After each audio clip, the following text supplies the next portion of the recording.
యేసు ప్రభు సిలువలో వ్రేలాడుతూ పలికిన 7 మాటలలో 6వ మాట. యేసు ప్రభు సిలువలో వ్రేలాడుతూ పలికిన 7 మాటలలో 6వ మాట. యోహాను సువార్త 19వ అధ్యాయము 30వ వచనము. యోహాను సువార్త 19వ అధ్యాయము 30వ వచనము. యేసు ఆ చెరక పుచ్చుకొని సమాప్తమైనదని చెప్పి తల వంచి ఆత్మను అప్పగించెను. యేసు ఆ చెరక పుచ్చుకొని సమాప్తమైనదని చెప్పి తల వంచి ఆత్మను అప్పగించెను. ఇక్కడ సమాప్తమైనదని చెప్పి యేసు ప్రభు ఏం చెప్పారట? సమాప్తమైనది, ఫినిష్డ్. ఇంగ్లీష్ బైబిల్లో it is finish. It is finished అంటే ఒక మాటలో చెప్పాలంటే ఆ పని అయిపోయింది, నాకు ఇచ్చిన పని అయిపోయింది. నాకు ఏదైతే పనిచ్చి పంపించబడ్డానో, లేకపోతే నేను ఏ పని మీద అయితే వచ్చానో ఆ పని అయిపోయింది. ఇప్పుడు కొన్ని రోజుల్లో 10th ఎగ్జామ్ రాస్తున్న స్టూడెంట్స్ ఎగ్జామ్స్ అయిపోయినాయి అనుకో, లాస్ట్ ఎగ్జామ్ రాసి వచ్చిన తర్వాత అయిపోయింది, ఎగ్జామ్ అయిపోయింది అని స్లోగా చెప్తారా? లేదంటే అయిపోయినాయి మమ్మీ, ఎగ్జామ్స్ అయిపోయినాయి, రాసేసా, అన్నీ అయిపోయినాయి అంటే మనకిచ్చిన పనిని మనము సంపూర్తి చేసినప్పుడు, మనకిచ్చిన పనిని మనము సమాప్తి చేసినప్పుడు చాలా గంభీరంగా చెప్తాము. యేసు ప్రభు వారు ఈ మాటలు ఏదో నీరసంగా చెప్పలేదట. ఎలా చెప్పారు? ధైర్యంగా, సంతోషంగా. ఆ పని పూర్తి చేయడానికి చాలా కష్టము, చాలా వేదన, చాలా బాధ, చాలా దుఃఖము ముందే తెలుసు. ఎందుకంటే యేసుప్రభు వారు ముందే చెప్పారు కూడా. ఆయన యెరూషలేముకి వెళ్ళినప్పుడు వారు ఆయన్ని పట్టుకుంటారని, ఆయన్ని బాధిస్తారని, ఆయన సమాధి చేస్తారని, కానీ ఆయన తిరిగి లేస్తారని ఆయన ముందే చెప్పారు. అయితే సమాప్తము చేయడము, ఆరంభించడము పెద్ద విషయం కాదు. ఏదైనా పని ఆరంభించడము ఎవరైనా ఆరంభిస్తారు. కానీ ఆరంభించిన పనిని కొనసాగించడము, కొనసాగించిన పనిని సమాప్తి చేయడము అంటే సంపూర్ణం చేయడము అంటే సమస్తము చేసి ముగించడం అనేది చాలా ప్రాముఖ్యమైన విషయము. యేసు ప్రభు నేర్పించే మాదిరిలో ఇది ఒక మాదిరి, ఇది ఒక ఉన్నతమైన మాదిరి అని చెప్పవచ్చు. పనిని మధ్యలో విడిచిపెట్టి వెళ్ళేవాళ్ళు ఉంటారు. యేసు ప్రభును నమ్ముకొని సొంత రక్షకునిగా అంగీకరించి మధ్యలో విడిచిపెట్టి వెళ్ళిపోయేవాళ్ళు ఉంటారు. మన సొంత రక్షణను కూడా అంట, మీలో రక్షణ కార్యమును ఆరంభించిన విశ్వాసమునకు కర్త కొనసాగించువాడైన యేసు ప్రభు వైపు ఓపికతో పరిగెత్తమని, అంటే ఓపికతో ముందుకు సాగమని. మరొక మాట మనం చూస్తాము, అంతం వరకు సహించువాడు రక్షింపబడతాడు. ఇంతవరకు సహించానండి, ఇంతకు మించి నేను భరించలేను, ఇంతకు మించి నేను సహించలేను, ఇంతకు మించి కష్టాలు నాకు వద్దు. యేసుప్రభు స్థానంలో ఉంటే మనం అలాగే చెప్పేవాళ్ళము. కానీ చెప్పేది ఏంటంటే, ఆల్రెడీ నీ కొరకు నేను, ఈరోజు నువ్వు పడే బాధ అది పెద్ద బాధ కాదు, ఈరోజు మనకున్న వేదన పెద్ద వేదన కాదు. ఆయన బాధతో పోల్చుకున్నప్పుడు ఆయన బాధ ముందు మన బాధ అసలు బాధే కాదు. ఎందుకనంటే ఏమీ లేని మనకే అంతగా ఉంటే ఆయనది సమస్తమును చేసిన సర్వ సృష్టికర్త, ఆయనకి ఎంత ఉండాలి? కానీ ఆయన తాను తగ్గించుకొని తనకివ్వబడిన పనిని సంపూర్తి చేశారు. నాకు దేవుడిచ్చిన ఈ సువార్త పనిని ముగించవలెనని నా ప్రాణమును నేను లెక్క చేయట్లేదు అని అపోస్తలుడైన పౌలు గారు చెప్పడాన్ని మనం చూస్తాము. మంచి పోరాటము పోరాడి తిని నా విశ్వాసమును కాపాడుకుంటుని నా కొరకు ఎదురు చూస్తూ ఉంది. ఇవి మాటలు ఒక క్రైస్తవ జీవితంలో ఏదో బాధతో అయ్యో అయిపోయింది, నా జీవితం అయిపోయింది, లేకపోతే చనిపోతున్నా అంతే అయిపోయింది. లేదు, నేను ఎన్నాళ్ళు నేను జీవించాలని దేవుడు ఆశించారో అన్నాళ్ళు నేను జీవించాను. నేను ఎన్నాళ్ళు బ్రతకాలని దేవుడు ఆశపడుతున్నారో అన్నాళ్ళు నేను బ్రతుకుతాను. దేవుడు నా నుండి ఏం చేయాలని ఆశపడుతున్నారో అది చేయాలి. కానీ మన జీవితంలో ఇది చాలా ప్రాముఖ్యమైన విషయం ఏంటంటే, నేను అక్కడ సువార్త చెప్పాలనుకున్నాను కానీ చెప్పలేకపోయాను.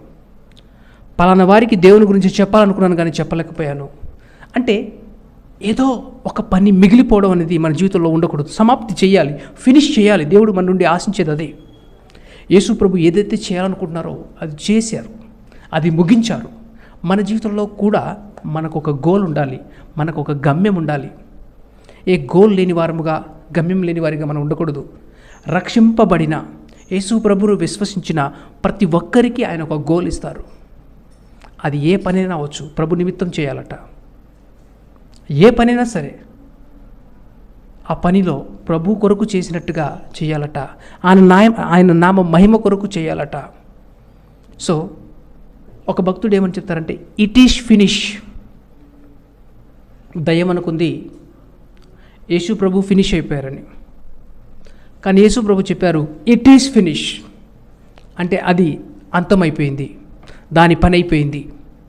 దయ్యము పనిని, దయ్యం యొక్క ఏదైతే భయపెట్టాలనుకుందో దాన్ని యేసు ప్రభు తీసివేశారు. ఆ రక్షణ కార్యాన్ని సమాప్తం చేశారు. ధర్మశాస్త్రమును ఆయన సమాప్తి చేశారు. ఆయనకు ఇవ్వబడిన విమోచన కార్యాన్ని ఆయన సమాప్తి చేశారు. నిన్ను నన్ను రక్షించడానికి దేవుడు కలిగిన నిత్య ప్రణాళికను ఆయన బలియాగము ద్వారా సమాప్తి చేశారు. మనం ధైర్యంగా ఆయన దగ్గరికి వెళ్ళొచ్చు, మనం ధైర్యంగా ఆయన దగ్గర అడగొచ్చు, మనం ధైర్యంగా నేను యేసుప్రభుని నమ్ముకోవటం ద్వారా నాకు విశ్వాసము, యేసుప్రభుని నేను నమ్ముకోవటం ద్వారా నాకు నిత్య జీవమని మనం ధైర్యంగా చెప్పవచ్చు. కాబట్టి క్రైస్తవ జీవితంలో దేవుడు మనకిచ్చిన గోల్స్ని, దేవుడిచ్చిన మనకిచ్చిన పనిలో మనము జాగు చేసేవారముగానో, నిర్లక్ష్యం చేసేవారిగానో, సోమరితనంగానో ఉండడం కాదు, కానీ ఆయన కొరకు, ఆయన వైపు చూస్తూ ఈ యొక్క పందెంలో ఓపికతో ముందుకు సాగి జయకరంగా ముగించి సమాప్తమైనది అని చెప్పగలిగే వారముగా మనం ఉండాలని దేవుడు మన నుండి ఆశిస్తున్నారు. కాబట్టి ఆరంభించి ఆపివేయడం కాదు, అది ఏ పనైనా సరే, అంటే ఈ లోకానుసారమైన పనులైనా సరే మధ్యలో ఆపివేయడము దేవుని చిత్తము కాదు. మనం ఏ పని చేస్తున్నామో ఆ పనిలో ముగించాలి, ఆ పనిలో సమాప్తి చేయాలి, ఆ పనిలో జయమును చూడాలి. ఆ పనిని మనము ఆయన మహిమార్థమై చేయాలి. తన పనిలో నిపుణత గల వ్యక్తిని చూస్తేవా, ఆయన రాజులెదుట నిలబడతాడట, నీచులెదుట కాదు, రాజులెదుట. కాబట్టి పనిలో మనం జాగు చేసేవారిగాను, నిర్లక్ష్యం చేసేవారిగాను ఉండకూడదు. పనిలో మనం నిపుణత కలిగి ఉండాలి. యేసు ప్రభు తనకిచ్చిన పనిని ఎంత కష్టమైనా, ఎంత వేదనైనా, ఎంత బాధున్నా, తన రక్తమంతా చిందించబడిన ఆయన ఇచ్చిన పనిని సమాప్తి చేశారు. మనం పని చేయడానికి అంత కష్టపడాల్సిన అవసరం లేదనుకుంటున్నాను. అంత కష్టం మనకు రాదు. అయితే ఆయన వైపు చూస్తూ మనకిచ్చిన ఈ పందెంలో ముందుకు సాగుతాం.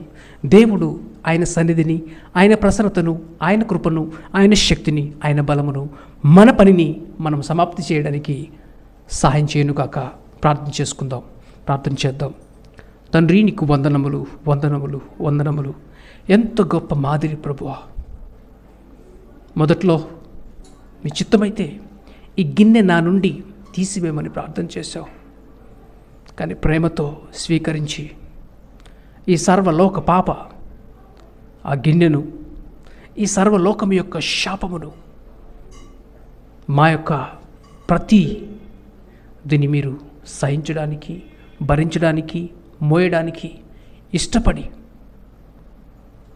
ఏదైతే ఈ లోకానికి మీరు క్రయధనం, లోక పాపం కొరకు క్రయధనం చెల్లించాలో అది చెల్లించారు. విమోచన క్రయధనముగా మీరు మమ్మల్ని విమోచించడానికి మీరు చేసిన శిలువ త్యాగమును బట్టి, బలి యాగమును బట్టి, సంపూర్ణతను బట్టి నీకు వందనములు, స్తోత్రములు చెల్లించుకుంటూ మా జీవితంలో కూడా మంచి పోరాటం పోరాడి తిని నా కొరకు కిరీటం ఉంది అని ధైర్యంగా చెప్పగలిగే వారిగా ఉండాలి. నాకు ఇచ్చిన పనిని నెరవేర్చడం కొరకు నా ప్రాణము నేను ఏమాత్రం లెక్క చేయట్లేదని, ప్రాణము, మా ఆశలు, మా కోరికలు కాదు, కానీ ప్రతిదిని సులువుగా చిక్కులు పెట్టు ప్రతి విధమైన పాపమును విడిచిపెట్టి మీరు ఆశించే పనిని మేము చేయగలుగునట్లు, ముగించగలుగునట్లు శక్తిని, బలమును, కృపను అందరికీ దయచేయమని, ఎందరైతే ఈ మాటలు వింటున్నారో వారికి కావలసిన ఏ పనులైతే ఆగిపోయినాయని, అది ఇంటి పని అవ్వచ్చు, ఆయన కట్టడ పని అవ్వచ్చు, ప్రతిదిలో నా దేవుడు సహాయం చేస్తారని నమ్మి విశ్వసించి నీ వైపు చూస్తూ మీ సహాయమును, మీరిచ్చే కృపలను అనుభవిస్తూ ముగించడానికి సహాయం చేయమని యేసు నామములో అడుగుచున్నాను తండ్రి. ఆమేన్.